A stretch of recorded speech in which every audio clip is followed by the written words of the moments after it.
Às vezes, para a gente fazer experiências simples, a gente não faz. A gente não poderia fazer experiências com água magnetizada? Poderia. Separe umas plantas, magnetize água para umas e magnetize água para outras. Magnetize uma água sem pensar em nada, magnetize uma água pensando numa coisa boa, magnetize uma água pensando que vai fazer mal. Então você pega ali 20 vasos de plantas e acompanha ali durante 6 meses. Mas é uma experiência curta. Há 6 meses! 6 meses. A gente não faz. Essa não dependeria de dinheiro, dependeria de tempo e de cuidado. Então, a gente está num mundo ainda de entre safra, né? Não é nem entre safra, não. A gente está antes de tudo isso. É uma pena. E o pior de tudo é isso, porque o meio espírito, por favor, quando eu falo meio espírito, é muito genérico isso, né? Quando eu digo meio espírito, eu digo um meio tradicional que continua sem querer ver nada disso. Eu aceito a medicina não querer ver, a farmácia não querer ver, os governos, mas nós não queremos ver. Isso é o que me deixa entalado, é meio ruim. Muita gente diz assim, você deveria já ter parado de falar nessas coisas, porque você fica passando uma ideia ruim. Mas não é, porque é desconfortável demais. Você está falando de uma coisa para o meio apropriado e o meio não quer saber disso. Por exemplo, eu entendo que a indústria automobilística não quer sair da gasolina. Por quê? Porque dá lucro demais para muita gente. Porque hoje a gente já tem tecnologia para os carros andarem com água. Já existe. E por que os carros não andam com água? Porque tem interesses financeiros. Aí é fácil da gente perceber. Da mesma maneira como a gente sabe que tem muitos medicamentos, que os medicamentos de antigamente dos nossos avós são melhores do que os de hoje. Os de hoje são o quê? A tentativa de reprodução daquilo. Só que aquilo não dá lucro para ninguém, o remédio dá. Então a gente tem que valorizar esse. Infelizmente é o preço do mercado. Mas a gente entende, você pode não concordar, mas você entende. Agora, no meio espírita, o que foi que a gente colocou no lugar do magnetismo? Nada. Nada. E o que se ganhou com isso? Nada. E o que se perdeu? Tudo. Lembram quando Allan Kardec fala no livro dos Espíritos, de que ele pergunta por que os convulsionários se machucam e não sentem dores?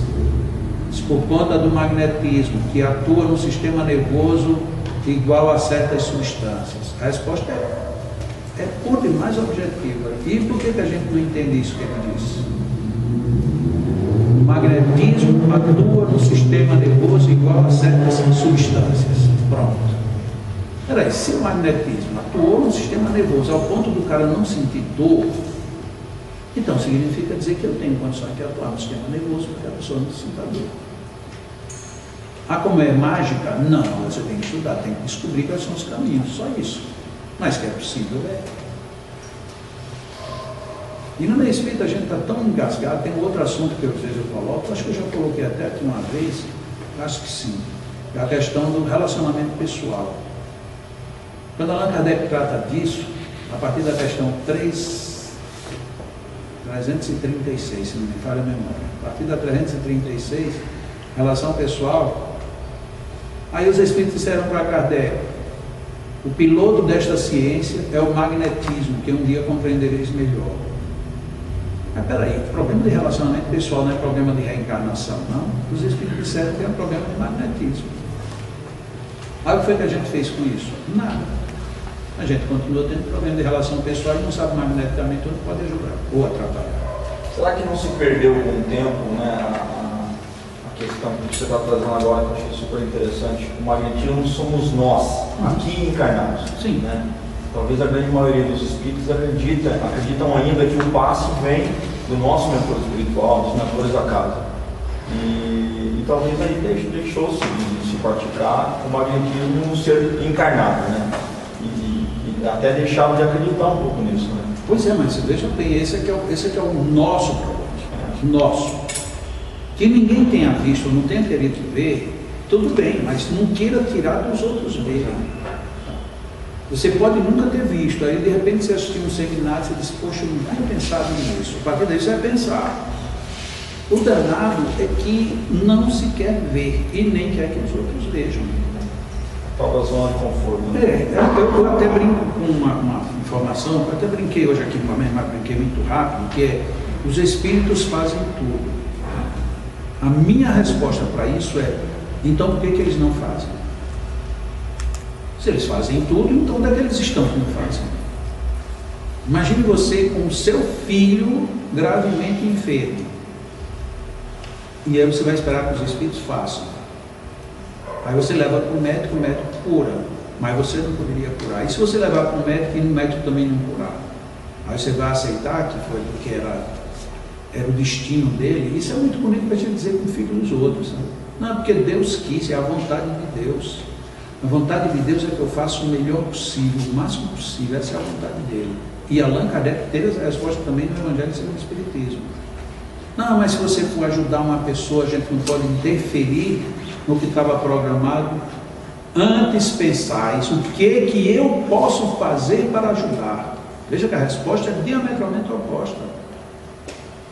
Mas nós nos acomodamos.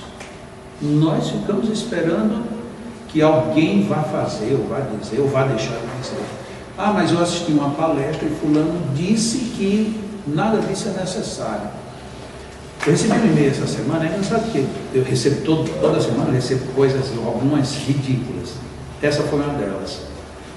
Uma moça me escreveu dizendo assim: eu conheci o magnetismo agora há pouco tempo, e isso me chamou a atenção, e foi meio longo. Aí ela disse assim: e eu li que você disse que uma criança pequena, ela tem um centro de força pequeno, e que por isso a gente tem que ter cuidado quando colocar fluidos para a criança. E eu fui dizer isso na sala, e todo mundo riu. E o professor disse assim: ele fica inventando essas coisas ridículas que não tem nenhum sentido, porque o espírito da criança muitas vezes já é um velho. Olha onde é que está a cabeça da pessoa. Eu respondi para ela assim: diga para ele o seguinte: eu não sei por que o espírito de uma criança é adulto, mas quando ela é criança, os remédios são diferentes, as posologias são diferentes, a comida é diferente, tudo é diferente. E se você tratá-la como um adulto, vai dar tudo errado, até no processo educacional. Por que energeticamente eu tenho que pensar que ela é um adulto agora? A gente não pensa, simplesmente você cria uma referência e a partir daí você não muda mais. Não, todos os espíritos nós já somos antigos, todos. Não, isso é verdade. Mas você está num corpo de uma criança, o outro está num corpo de um imbecil, está com problemas mentais. E aí é igual? Como espírito é, mas e ele encarnado? Enquanto encarnado é igual? Será que você não vai ter uma solicitude diferente com ele? Você tem a mesma solicitude com uma criança calma e uma criança inquieta? Tudo muda. Não é verdade? Então, qual é a diferença aqui no magnetismo? A gente não pode ser diferente. Eu não sei se eu li correto, mas o Mesmer, ele voltou para a Alemanha porque na França não foi bem recebido o magnetismo. Será que não é um amadurecimento na época errada? Também pode ser. Mesmer foi uma figura. Mesmer ele foi tão rejeitado ao ponto de que um dia fizeram uma homenagem póstuma a ele. Já que ele tinha morrido, então vamos aqui fazer, porque realmente foi um grande homem, deixou uma grande ciência e tal. Aí já estava tudo pronto para a festa. Aí alguém chegou e disse: mas ele não morreu, não, ele está vivo. Você veja, a Algeriza chegou a tal ponto que ele ficou tão desconhecido de um jeito que comemoraram ele ter morrido sem nem ao menos saber se ele tinha morrido. Porque ele cometeu uma falha, creio eu. Na minha ótica, ele cometeu uma falha. Ele entrou na briga que fizeram contra ele. Então todo mundo começou a falar mal dele. E aí ele começou a debater quem estava falando mal dele. E ele esqueceu de escrever sobre magnetismo. Porque se ele tivesse continuado escrevendo sobre magnetismo e começando a dizer o que ele fazia, aí o magnetismo teria tomado um outro rumo. Aí ele escreveu o primeiro livro que diz alguma coisa do que ele fazia magneticamente. Aí a partir daí, no segundo em diante, era briga com uma sociedade médica, parisiense, austríaca, era com os grandes sábios da época, aí ele saiu brigando, e paralelamente ele tinha o consultório dele. Digo que era o consultório dele, era uma casa, em que ele tinha tudo, inclusive ele deixava os pacientes internados, para ele ter total controle sobre os pacientes. Ele poderia ter escrito sobre isso, teria sido muito mais frutuoso, ter falado de como ele tratou determinadas enfermidades, que ele não disse.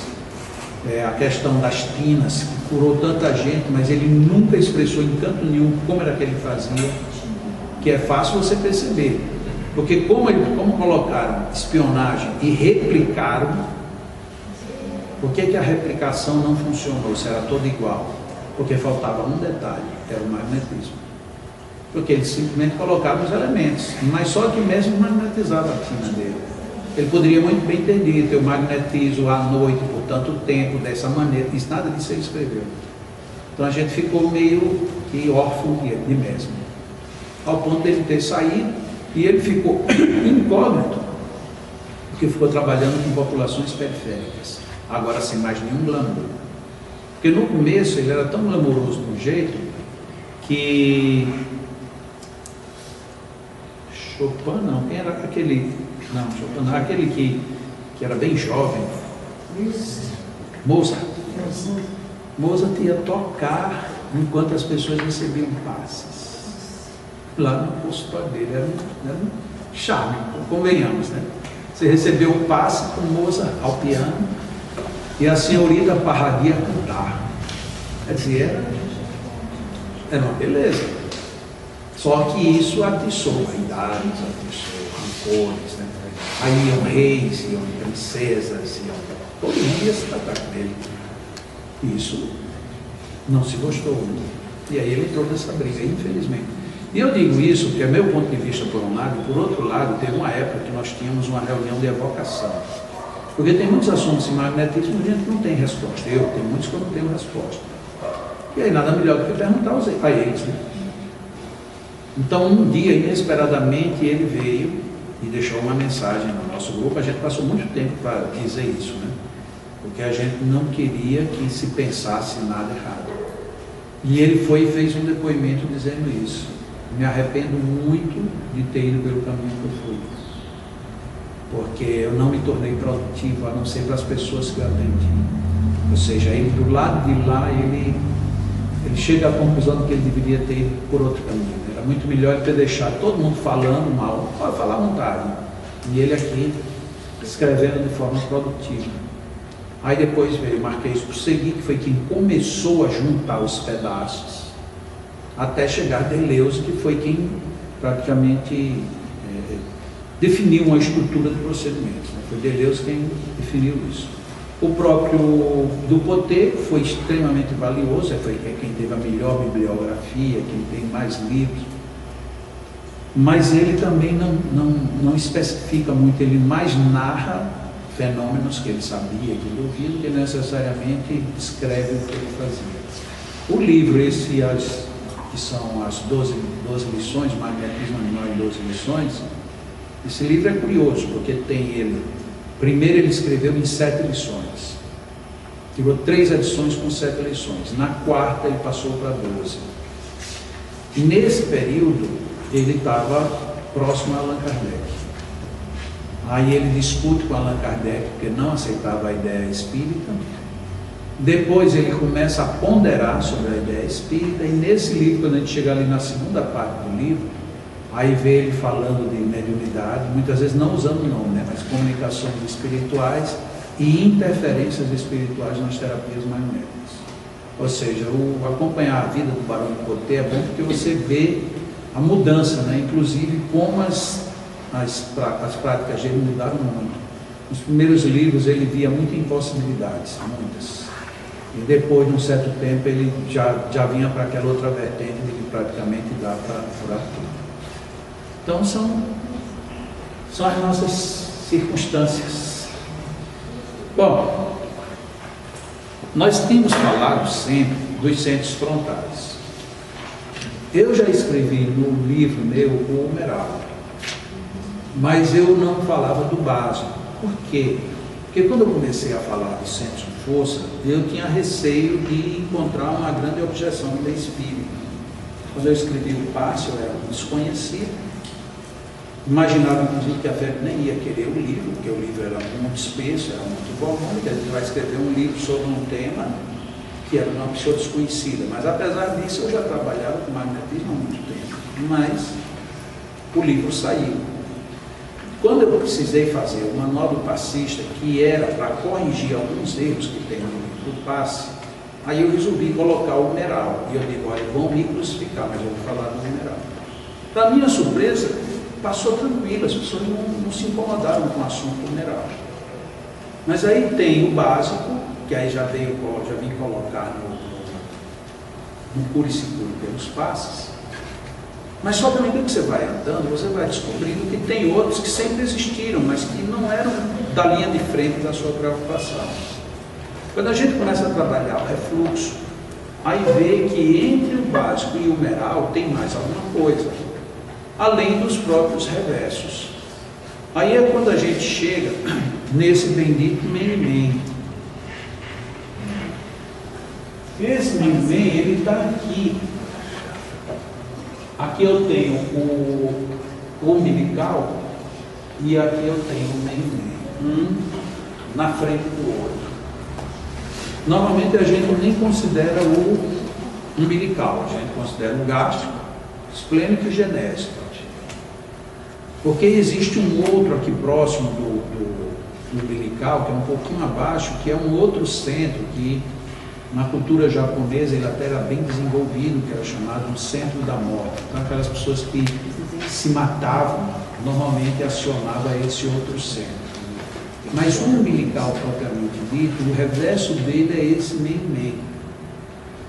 E como esse na cultura oriental ele foi muito bem vivenciado e dava resultados diferentes, obviamente a gente tinha uma necessidade de encontrá-lo ou isolado, ou ele era o reverso de alguém. E tudo então fica vendo que ele é o reverso do umbilical.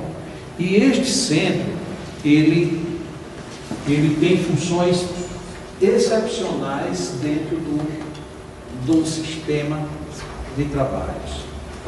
Hoje em dia hoje não, já faz tempo, já temos aí há quase 2 anos que está sendo desenvolvida uma pesquisa acerca de diabetes e hipertensão com magnetismo. Óbvio que, como seria de se esperar, esse trabalho ia começar pelo pâncreas, ou seja, pelo fluxo. E todos os esforços no pâncreas e no sistema frontal redundaram muito fracos, muito pouco consistentes. Então a pessoa tinha uma pequena baixa do índice glicêmico e tal, mas você passava 2 semanas sem receber passe e já era. Então, além da baixa ser pouca, ou seja, era muito empenho para pouco resultado, ainda se tinha a não continuidade dos efeitos. Foi quando um dia, foi até lá na Flórida, o pessoal começou a trabalhar no dorso e começou a dar resultados positivos. Ou seja, os índices glicêmicos baixando consideravelmente e dando uma estabilidade. Ainda não era aquela estabilidade definitiva, mas já demorando para esses índices se recuperarem. Porque normalmente você tinha uma melhora no dia do passe, mas no outro dia já voltava tudo. E esse controle tanto era feito com pacientes diabetes 1 como 2, né? Os dependentes de insulina e os não, mantendo-se os padrões de insulina e mantendo os padrões medicamentosos. Então, em todos os 2 casos, a melhora era quase insignificante, e quando mudou-se para trabalhar no dorso, aí a resposta começou a ser bem mais considerável. E com uma situação também curiosa, porque além do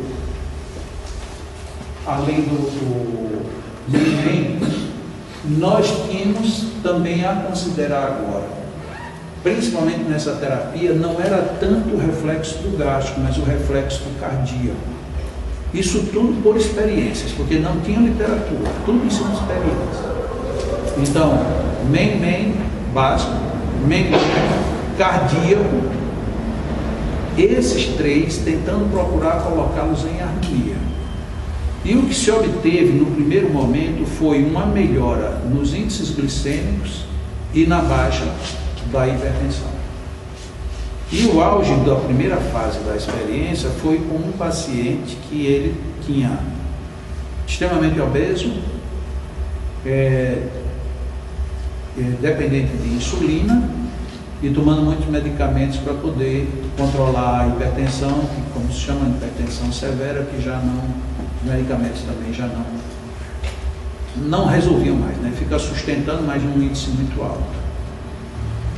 E esse paciente foi o primeiro paciente que deu resultados extremamente positivos, ao ponto de logo ali, umas 3, 4 semanas de experiência com ele, ele já não estava querendo mais tomar insulina. E ele estava tomando ali, parece que 20 unidades de insulina de manhã e 20 à noite. Então, quer dizer, já tinha uma boa dosagem de insulina e ele já não estava sentindo mais necessidade, porque de manhã, quando ele media, já tinha avançado até abaixo de 70, o que não era recomendável. E a hipertensão dele também deu uma despencada boa.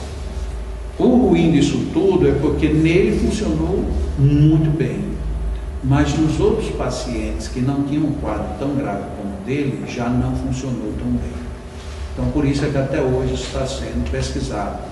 Até que ponto isso é na estrutura calmante, até que ponto é ativante, é intermediário, qual seria mais incidência, se é mais incidência no Meng-Men, no cardíaco, ou no Meng-Men com o gástrico, ou no Meng-Men já passando direto para o reverso do esplênico. Então, ainda se está tentando armar um quadro lógico que apresente pelo menos um princípio próximo de uma uniformidade, que uniforme não vai ser nunca, mas pelo menos tipo assim. Eu fico reprimindo tanto meus filhos, porque esse tal de tipo assim, lá estou eu aqui dizendo tipo assim, não é tipo assim. Se eles estivessem me vendo agora, tipo assim, eu agora ia ficar mal. Pode ser as coisas. Mas caiu bem, tranquilo. Tipo assim. Edita o vídeo aí para não pegar lá. Mas chega no que eu parei, pode pegar desse, chega eu tenho um bloqueio aqui. Tipo assim. O ideal é que a gente encontre um modelo que pelo menos a gente possa dizer, independente do tipo e grau de diabetes que você tem, nisso aqui você tem um resultado positivo. Agora, para determinados índices, aí vai precisar mais isso ou menos isso, mas a gente ainda não chegou a dizer, está aqui o modelo padrão, esse é o mínimo. Fazendo isso, você já tem uma melhora. E depois tem outras variações, né? Tem como eu não sou da área médica, para mim às vezes fica difícil me lembrar dos termos. Mas tem as pessoas que têm resistência à insulina, tem pessoas que já produzem insulina demais, e aí já seria um problema inverso. Então aí a gente tem um outro universo de variação. Mas uma virtude grande surgiu com isso. Hoje a gente já pode dizer que basicamente a questão energética da diabetes e muito provavelmente da hipertensão é uma questão de refluxo e não de fluxo. Porque o pouco que se tem conseguido de mais substancioso é no refluxo, e no fluxo a gente não consegue nada. Então, ainda que seja pancreático, ainda que seja de mais outros órgãos, tudo isso está na zona do refluxo, portanto, trabalhando-se, entre aspas, às costas, no reverso desse centro.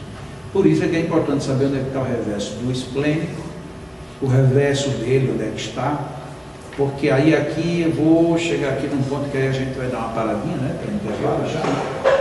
Vamos já parar. E o relógio já está aqui parado de novo. Não parou. Marca, Zadimar, vem cá, por favor. Essa é minha modelo. Pronto, fica para ficar olhando para ali. Beleza. Não, do jeito que a gente está inclinado. O que Deleuze tinha feito com os perpendiculares era isso aqui. Pela descrição dele, na maioria das vezes a gente vê que foi sempre na zona ativante, próxima.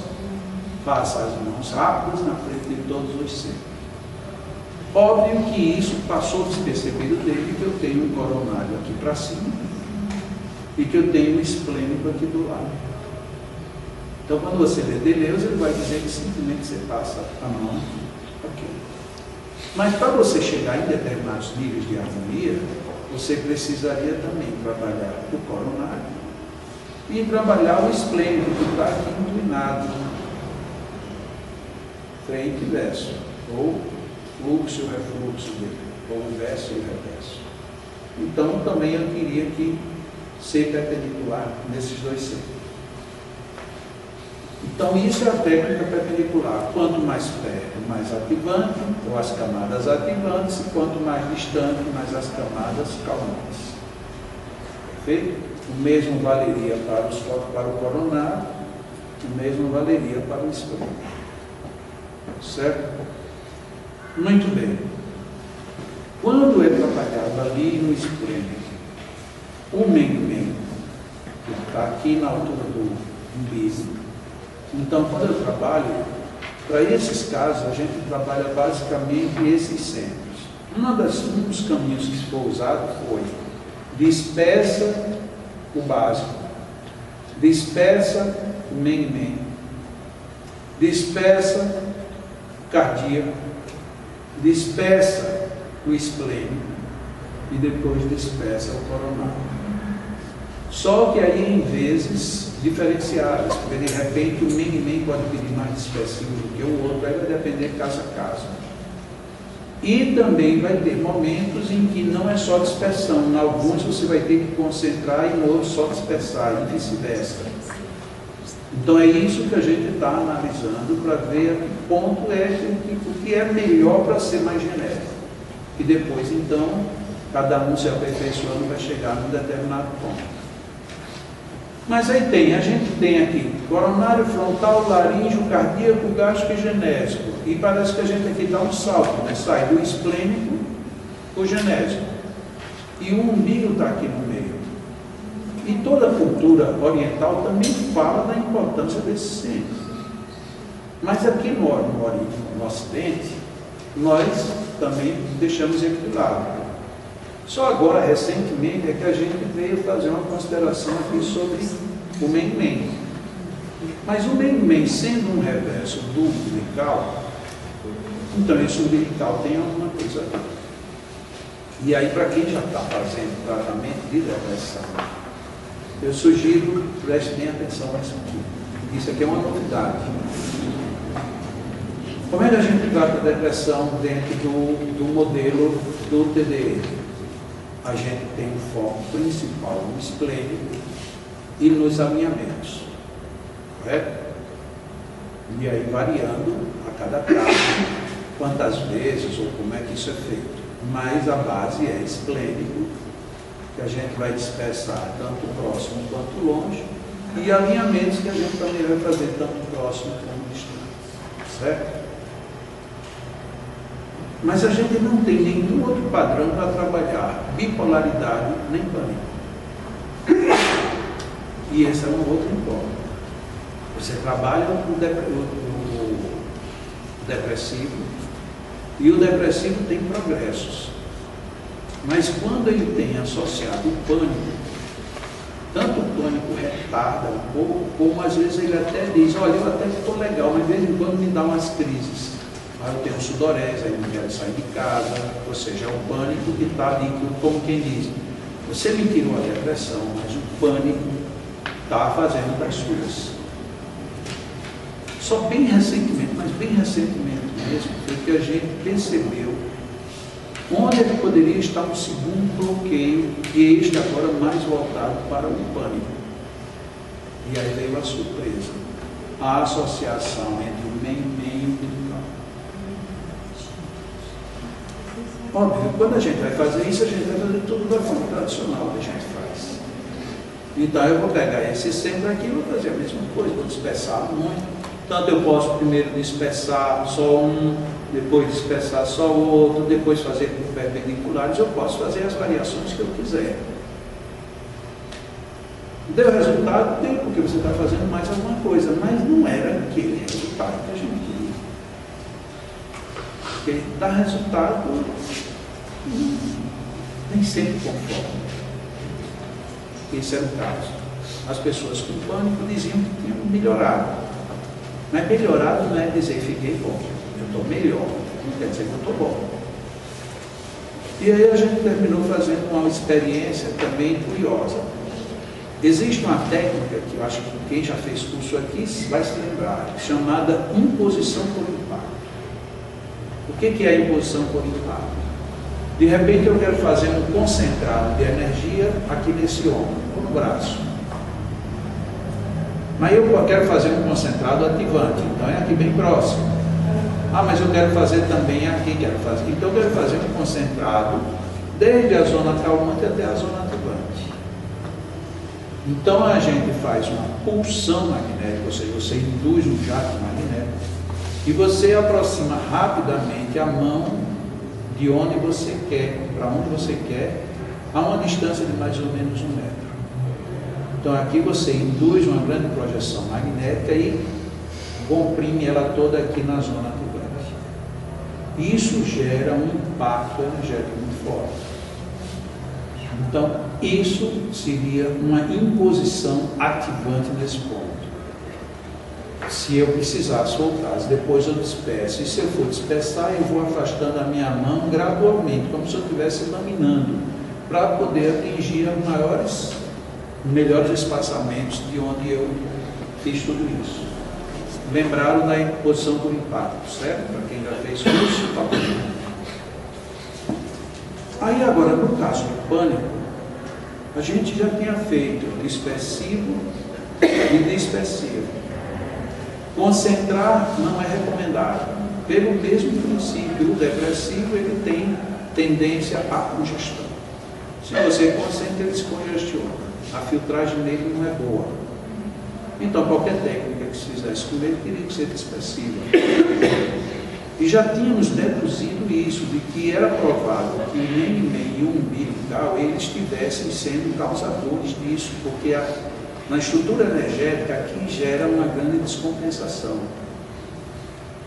Aí pensamos num outro método que não tem ele anotado em nenhum dos meus livros, e é muito pouco considerado, que é, em vez de você concentrar, você agora fazer um dispersivo, que aí a gente poderia dar até um nome dispersivo de impacto, que seria o inverso do concentrado. Para isso tem alguns cuidados.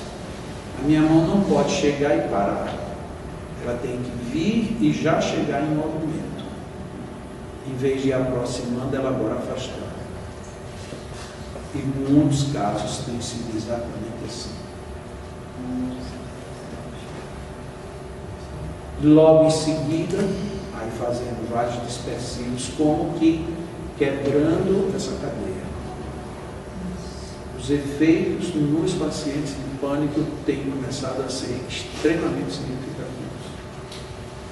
O que leva a crer de que na conjunção do umbilical com o meio-meio tem um outro bloqueio, que esse não deixa a pessoa livre. Daí provavelmente ser esse o centro que está descompensado no pânico. Hoje a gente sugere os pacientes que chegam com depressão e pânico, faz-se o TDM e insere-se isto para se trabalhar as dispersões localizadas pontualmente nesses dois eixos. Obrigado. Como é o nome dele então? Ele não tem nome ainda, tá?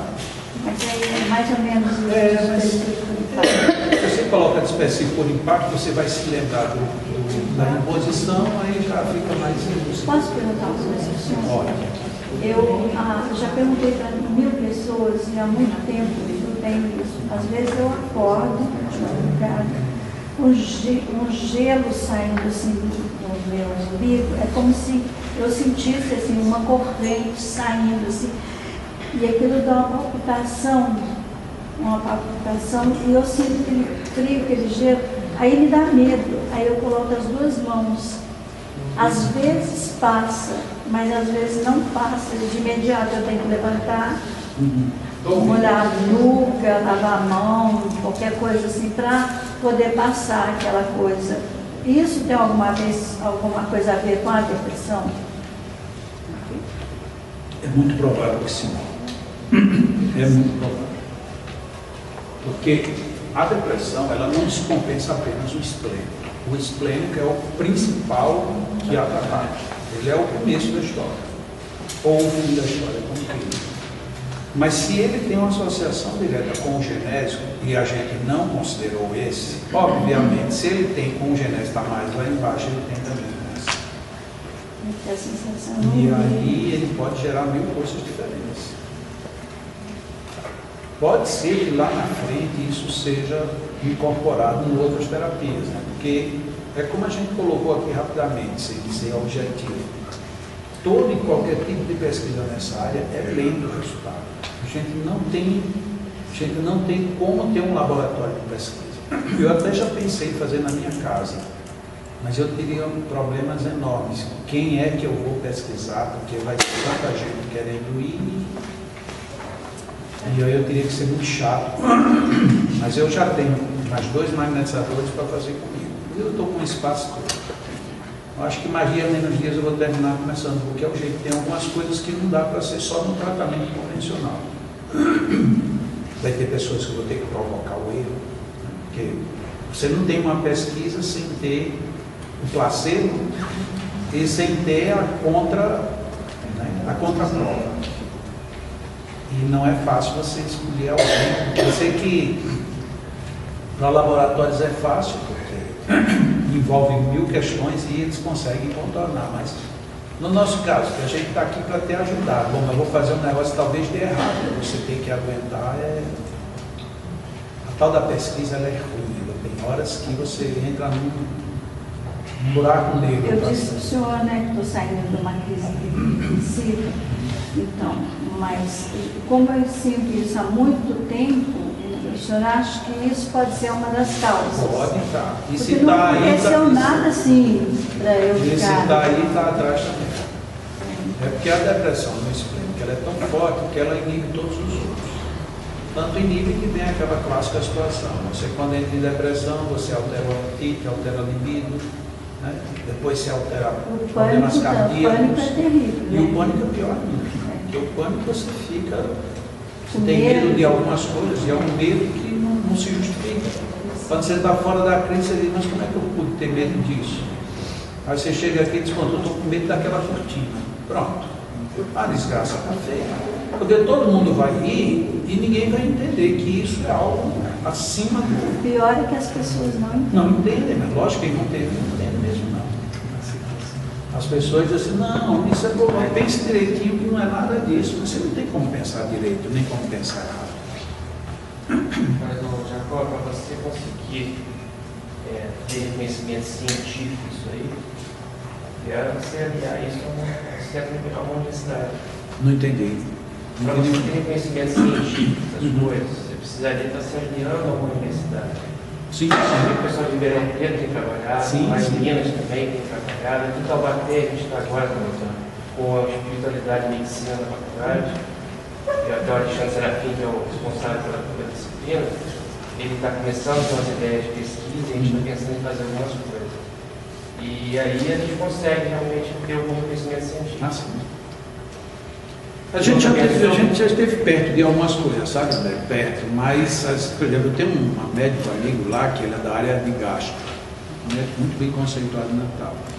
E ele conseguiu, ele como professor universitário, ele conseguiu para fazer uma pesquisa na área de, não sei o que lá, irritável, que tem influências psicológicas, tem influências fisiológicas, e ele quis colocar o viés magnético. Ele quis fazer os 3. Eu fui lá na universidade, a gente conversou, a gente chegou a montar o esquema de como é que seria, uma vez por semana no princípio. A gente teria os pacientes de lá, ou seja, a gente não levaria ninguém, e aí teríamos os pacientes tratados só com medicamento, só com psicologia, só com magnetismo, depois um e outro, né? Ia ser um projeto era bem interessante, era para 2 anos de projeto. Quando estava tudo na hora e o reitor disse que não, que não é do interesse. Aí cai no outro. Tá? De vez em quando a gente repara. O Serafim, eu me correspondo com ele já me propôs para um dia a gente também, tá? Estamos abertos, vamos ver. Tem chance. Agora o problema é que não é só estar junto do paciente, mas você está junto do meio que possibilita a pesquisa. Eu particularmente, se eu for fazer uma pesquisa hoje, eu tenho que largar tudo que eu estou fazendo, não posso mais viajar, eu tenho que mergulhar de novo. Por isso é que eu sugiro, olha, quem está começando aí é que está na hora de fazer. Não se preocupe não que eu digo os resultados, mas eu ir fazer para mim é difícil. Hoje eu já tenho algumas coisas que eu já não estou dando mais conta. Tem um grupo em Singapura que a gente faz curso por internet, mas é complicado, eu tenho que ter uma hora, o fuso horário é todo complicado, né? Lá é uma hora dessa, lá é de manhã, a gente está aqui anoitecendo, lá está amanhecendo. Aí a turma quer, aí tinha outro que eu soube, já queria que eu fosse fazer, aí outro já não vou.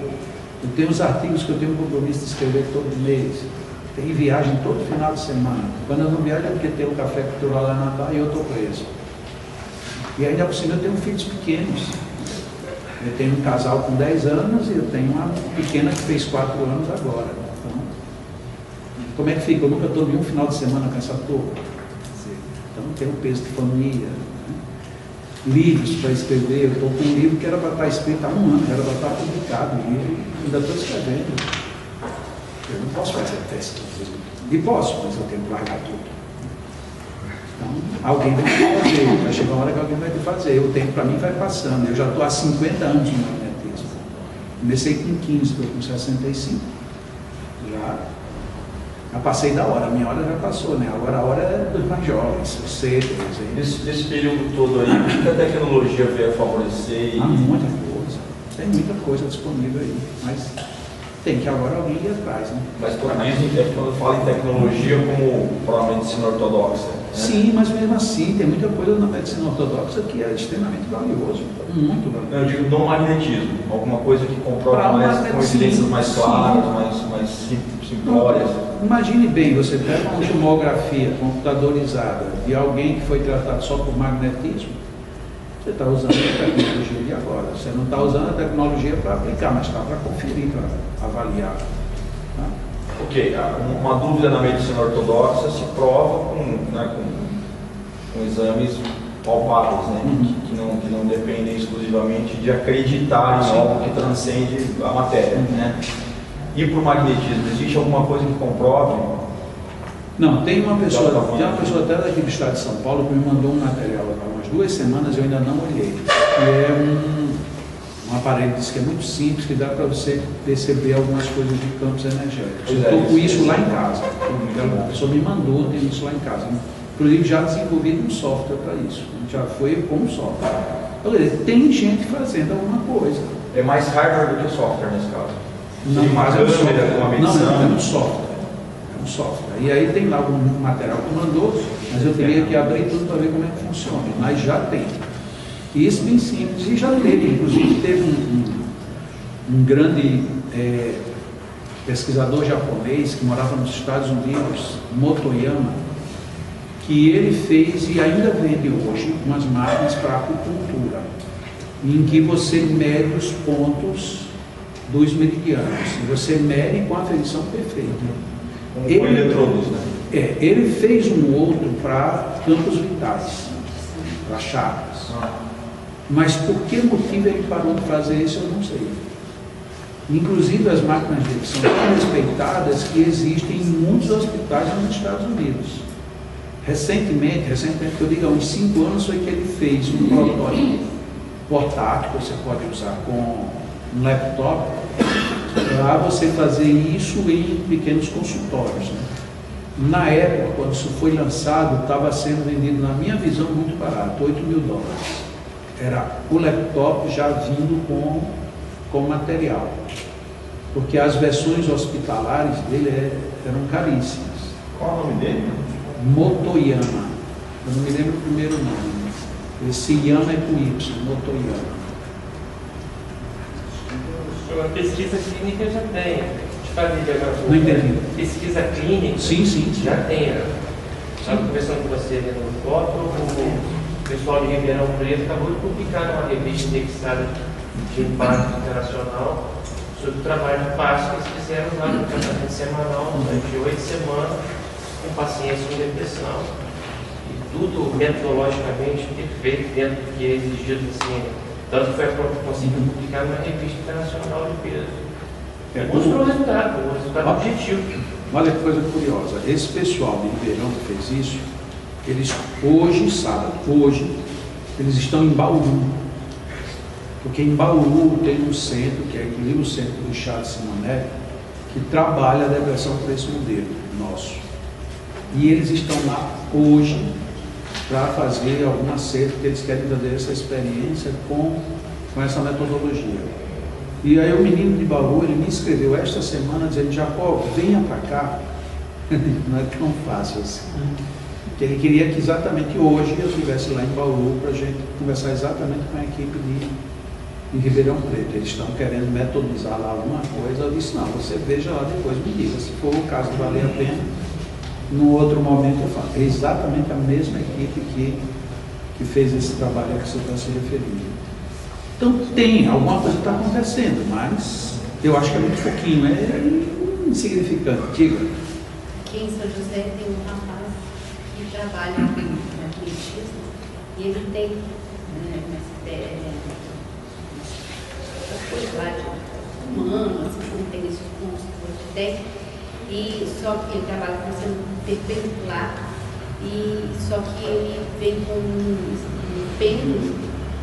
E esse pêndulo, ele vai falar para ele, mostrar para ele, depois vai lá no corpo humano acertar aonde ele vai fazer a magnetismo. Mas ele já avisa, não tem região, não é ligado a nenhuma região, e não vai encostar muito você.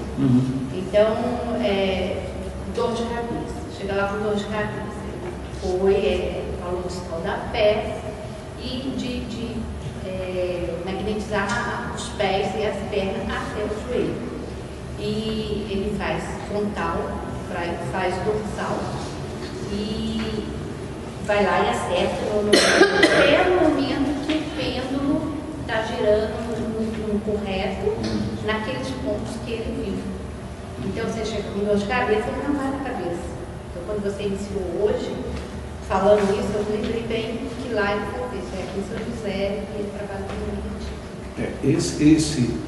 os pêndulos são muito estudados na chamada radiestesia. É uma outra variante, né? Eu nunca fiz estudo de radiestesia, mas diz que é uma doutrina também, é uma ciência que tem muita coisa a ser aproveitada e que a gente vai sempre deixando de lado, né? Quando a gente chega no meio espírita, que fala de cores, não pode. Fala de objetos, não pode. Fala de pêndulos, não pode. Na realidade, na casa espírita atualmente não pode quase nada. Né? E isso é terrível. Porque é muito fácil você dizer, isto não funciona. Se você foi ver, não. Mas aconteceu, bom, mas eu não acredito. Pronto, isso você não está fazendo nada. O que isso significa? Eu não estou, por outro lado, dizendo que a gente vai agora colocar tudo dentro da casa espírita. Eu acho que cada coisa no seu lugar. Agora, que a gente deveria respeitar mais. Eu não tenho nada contra a radiestesia, nada. Eu simplesmente não tenho tempo de estudar, porque eu acho que é uma boa hipótese também de trabalho. Eu não vejo nenhuma incongruência com isso. Agora, imagina se eu falar isso, dizendo que eu vou lá no meu centro colocar a radiestesia, já viu que já me mataram, né? Aí agora vamos fazer o que com o perispírito? Porque o corpo já foi. Mas que é possível, não é a radiestesia serve para achar isso, serve para o pessoal encontrar coisas, objetos, né?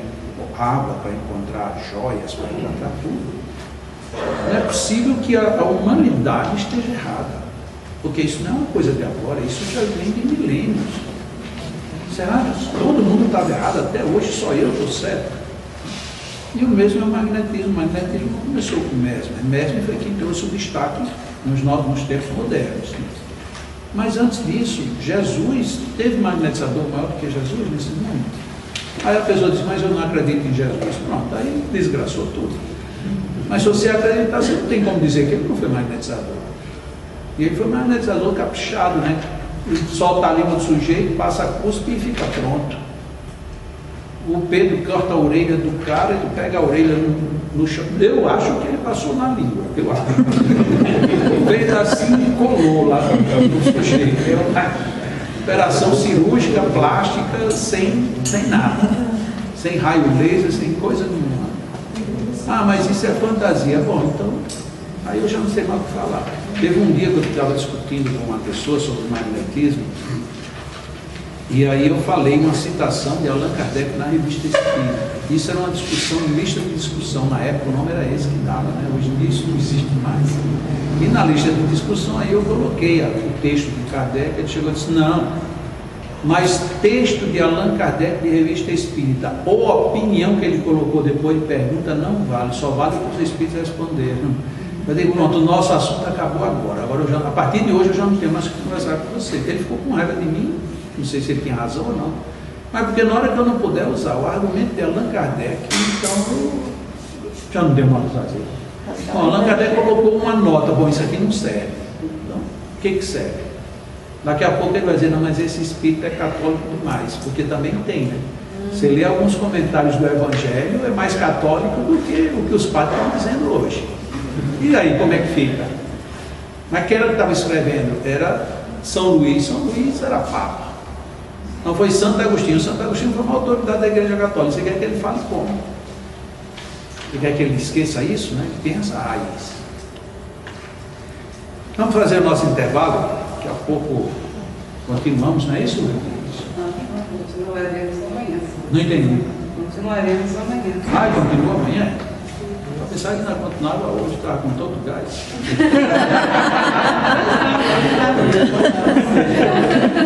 Não, a gente continua amanhã, tá bom. Deus quiser. Bom, mas assim, então amanhã tem a continuação e depois no final perguntas. De hoje para amanhã podem escrever, né? Para não esquecer na hora e já foi então irá responder. Agora, daqui a pouquinho, mais uns 5 minutinhos, nós passamos lá para o refeitório, que para a gente fazer então a nossa. Isso é uma noite meio de São João, né? Então vamos lá tomar um pouquinho. Será que esse negócio de São João era do nordestino, mas.